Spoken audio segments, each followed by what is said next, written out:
Have you ever heard the phrase playing possum? It describes what a possum does when danger shows up. It pretends to be dead, hoping the predator loses interest and moves on. Ukraine has attempted something similar in the Donetsk city of Siversk, but with a dangerous twist.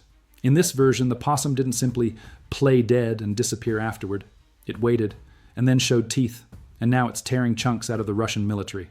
Russia believed it had finally secured Siversk, but Ukraine has reshaped Siversk into something far worse for an occupier, an inescapable trap, a pressure chamber that has forced Putin's troops into a nightmare that doesn't end when the flag goes up.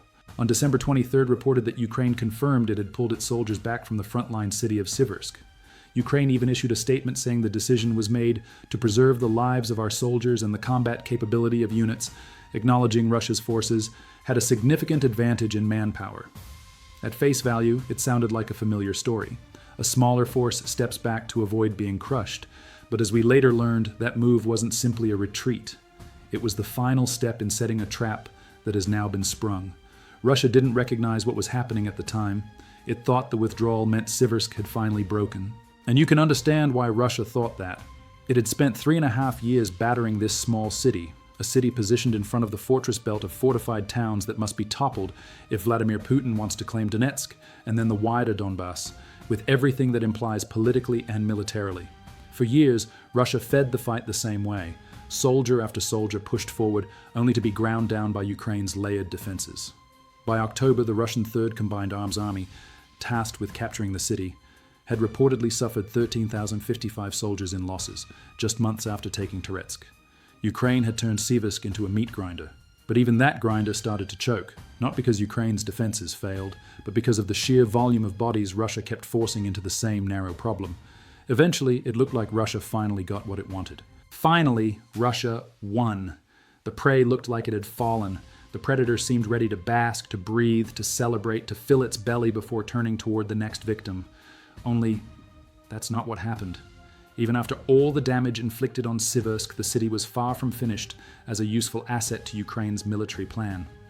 The defenders who had operated there had already churned through thousands of Putin's troops.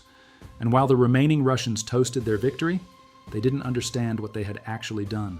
They had walked exactly where Ukraine wanted them to walk. Siversk was no longer a city Ukraine needed to defend street by street. It had been converted into a trap, a killing space designed to inflict even more death on Putin's forces than before.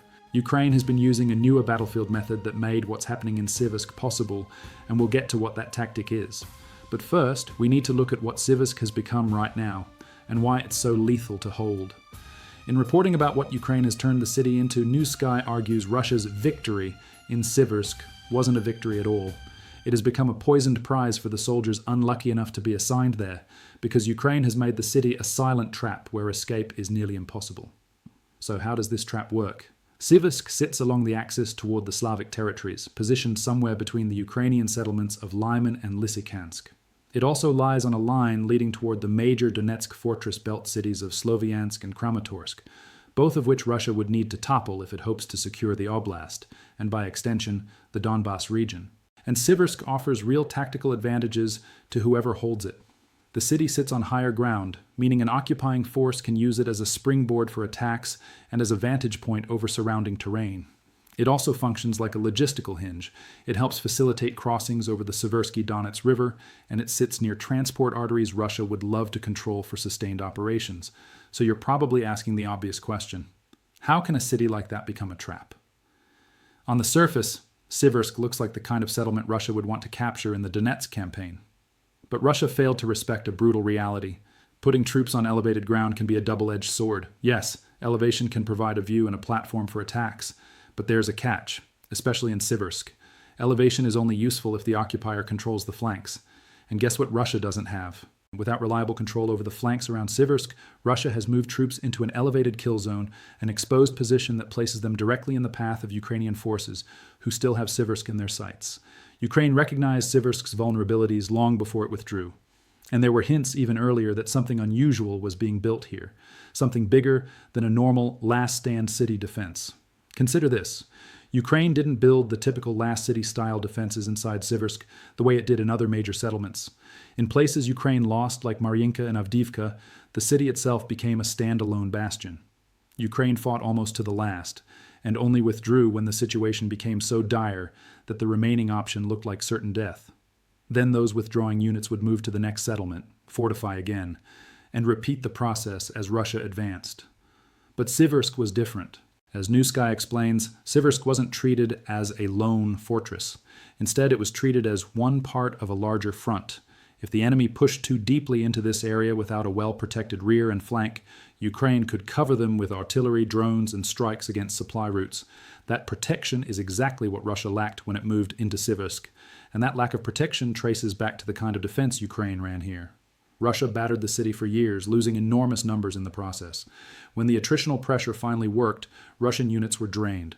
Communications were stretched thin as entire formations were degraded. Ukraine continued hitting command nodes and coordination points. So when Russian infantry finally entered Siversk, it didn't feel like a conquering army. It felt like exhausted leftovers of a force that used to be much bigger. Russia also undermined itself by destroying Siversk so thoroughly. As the BBC noted, Siversk is barely recognizable as a city anymore. The infrastructure that once existed has been obliterated by Russian artillery and airstrikes. And then came the fatal error. Russia failed to secure the surrounding regions, areas that are also elevated and which Ukraine still controls.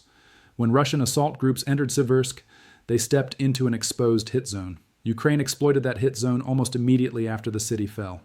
Combine the geography we've discussed with Ukraine's fire control, and you get the mechanism of the trap. New Sky reports that Siversk is structured in a way that puts most approaches, especially the supply routes Russia is using, within range of Ukrainian artillery and drone units. From elevated flanks Russia never captured, Ukrainian forces can strike the city at will. The predator has become the prey. Because the same methods Russia used to seize Siversk have now been turned against the occupiers, and it gets worse as Russian units push deeper into the city. The deeper they go, the broader the target becomes. The rear becomes exposed along with the front line, allowing Ukraine to land 2-for-1 hits on a near-daily basis. Frontline elements get struck, and the supply and support elements behind them get struck too. Russia isn't helping itself either. Its current approach often boils down to sending assault groups toward a target, then trying to follow them with armored support. But that model depends on the assault groups, often on foot, being able to move and gain ground. In Siversk right now, that can't happen under constant drone pressure and artillery fire. So, as New Sky describes it, Russian assault troops are stepping onto a conveyor belt that carries them straight toward oblivion, and the armor can't meaningfully advance. Russian tank and vehicle crews know what Ukrainian drones can do the moment they come into range. Even back in April 2024, around 65% of Russian tank losses were reportedly caused by drones. That reality makes support operations in Siversk extremely dangerous. There's no practical way for Russia to support its assault troops in Siversk until it addresses the city's flank problems. And it was too short-sighted to solve those problems before the city fell. This isn't merely speculation. Even if Ukraine stays quiet about the full extent of what it has achieved, open-source intelligence projects have revealed the pattern. Russia is stuck in a cycle of systematic strikes against warehouses, bases, and logistics hubs, strikes that line up logically with Russia's struggle to hold Siversk after taking it. Ukrainian drone footage from roads and industrial zones also suggests Russian assault troops are being hit with kamikaze attacks wherever they attempt to move. The result is a city that can be captured on a map, but becomes a slow-motion death sentence for those ordered to occupy it. Now, what we're seeing in Siversk shouldn't be a shock, at least not for those tracking how Ukraine has been adapting, because this ties directly to a strategy we mentioned earlier, a method that allows Ukraine to keep destroying Russian soldiers even after Russia believes it has achieved a victory. Forbes reported on this strategy on January 16th, and the key is the type of tactical withdrawal that occurred in Siversk back in December. According to Forbes analyst Vikram Mittal, Ukraine is combining defensive methods to attrit Russia's military. The first method is what we've seen around Siversk for years. Ukraine builds defenses, anti-tank ditches, concrete barriers, minefields, and dense layers of drone coverage around the settlements Russia wants to assault. These layered defenses, now often described as kill zones, are designed to destroy as many would-be occupiers as possible before they can even mount serious assaults against cities like Siversk. But there's a disadvantage. These defenses are finite. If Putin has enough bodies to throw at them, they eventually degrade. Right now, Mittal wrote on January 16th, Russia often favors assault groups of around 50 to 60 soldiers. When infantry from those groups finally breaks through Ukraine's outer defenses, they're exhausted. But they also expect the next phase, a fight to the death against Ukrainian units positioned behind the kill zone. And this is where Ukraine flips the script. Mittal writes that when assaults are launched against a Ukrainian position, Ukrainian forces withdraw immediately, temporarily ceding the ground. After pulling back, Ukrainian units hammer that same position with drone strikes, mortars, and artillery, inflicting heavy casualties on Russian troops who just moved in. That is exactly what is happening in Siversk right now. Ideally, these traps force the remaining fragments of the occupying force to withdraw. Then Ukrainian troops move back in and reclaim the territory that was temporarily ceded. We've seen this dynamic in the Kharkiv city of Kupiansk, where Ukraine went from nearly losing the settlement to controlling around 90% of it. It's unclear whether Ukraine will have the opportunity to reclaim Siversk, given the shape of the trap it has created. But even if Ukraine doesn't retake the city, it can spend the next weeks, possibly months, destroying the forces attempting to move through it. If Plan A doesn't work, Plan B is pure attrition. Make Russia pay a heavy price in blood and metal for every gain. Even gains that look impressive on paper but are ruinous to hold. And that price matters if Russia tries to push onward from Siversk.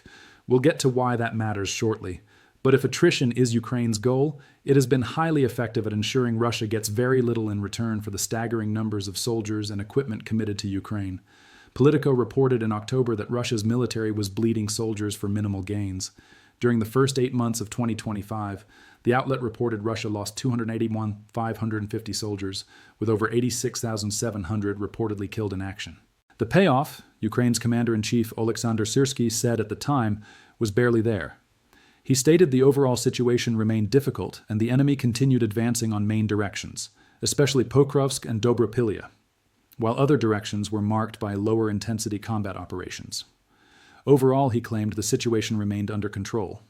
The Institute for the Study of War, ISW, loosely echoed that assessment a few months later, noting Russia had lost hundreds of thousands of troops in 2025 to gain less than 1% of Ukraine. Siversk would be counted among those so-called gains. And we already know the city is not a safe haven for Russian occupiers, and the outlook gets darker for Putin's forces. On January 21st, the Kyiv Post reported that Ukraine's new defense minister, Mikhailo Fedorov, set a target of killing 50,000 Russian soldiers per month in 2026. Why set a number like that? Fedorov said it was to make the price of war for Russia so unbearable that it can no longer sustain it, and to force peace through force. That's the logic behind the Siversk trap and others like it. Either Ukraine storms back in and retakes what it ceded, or it inflicts so much damage that Russia's timetable collapses elsewhere, which brings us back to Kramatorsk. Siversk would normally look like a valuable capture for Russia, for the strategic reasons we mentioned earlier. But the main reason Putin wants it is simple. It moves Russian forces one step closer to launching assaults on Kramatorsk. New Sky points out that the Siversk trap is slowing Russia's offensive tempo toward the Kramatorsk-Kostiantynivka agglomeration. That kind of slowdown is unacceptable to Putin. At the beginning of 2026, news broke that Putin set an April deadline for seizing the entire Donetsk region. That deadline is fanciful at best, and outright absurd when Russia still must capture cities like Kramatorsk before Donetsk could truly fall. This is posture over practicality. Putin wants Russia to appear dominant even while Russian troops are being shredded by drones and artillery in places like Siversk. He sets deadlines because he hopes those involved in peace negotiations, especially the US, will treat April as realistic. And if enough people believe it, pressure grows on Ukraine to cede Donetsk to Russia. Putin needs that capitulation because he knows Russia cannot keep doing what it's doing in Donetsk forever. Back in November, the New Voice of Ukraine cited an ISW assessment saying Russia's pace in Donetsk was so slow it would take years, not months, to have a real chance of capturing the entire oblast. At that time, Russia was nearing control of Siversk and held about 66% of Pokrovsk. Fast forward to today, and Pokrovsk still hasn't fallen, and the troops trying to push through Siversk toward Kramatorsk are being destroyed. Years sound closer to reality than months, which means the Donetsk deadline narrative is already falling apart, and this is without even acknowledging that taking Kramatorsk would be far more difficult than taking Siversk or even Pokrovsk. Kramatorsk, alongside Sloviansk, forms the core of the Donetsk fortress belt. Both cities had pre-war populations around 200,000, which gives you a sense of their scale. Pokrovsk had around 60,000 and Siversk had roughly 10,000 residents. Those are far smaller compared to Kramatorsk, and Russia has taken years to capture those smaller places, or in Pokrovsk's case, to claim momentum while fighting still rages. So Donetsk is not falling in 2026, that much seems obvious. Kramatorsk remains a huge barrier, even as Russia launches assaults in its direction. As Army Inform reports, Russia is sending assault groups, often 8 to 10 soldiers, sometimes as few as 2 or 3, to infiltrate the city. Those soldiers are not lasting long. And if Ukraine maintains the Siversk trap, any plan to use Siversk as a launching pad for more Kramatorsk assaults collapses. Right now, Siversk is a nightmare for Russia, and it will remain one until Russia can patch the vulnerabilities in its rear and on its flanks.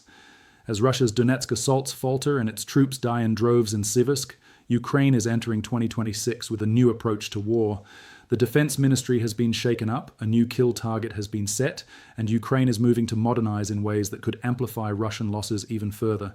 That is the reality behind Siversk, a victory that behaves like a trap and a captured city that punishes the captor.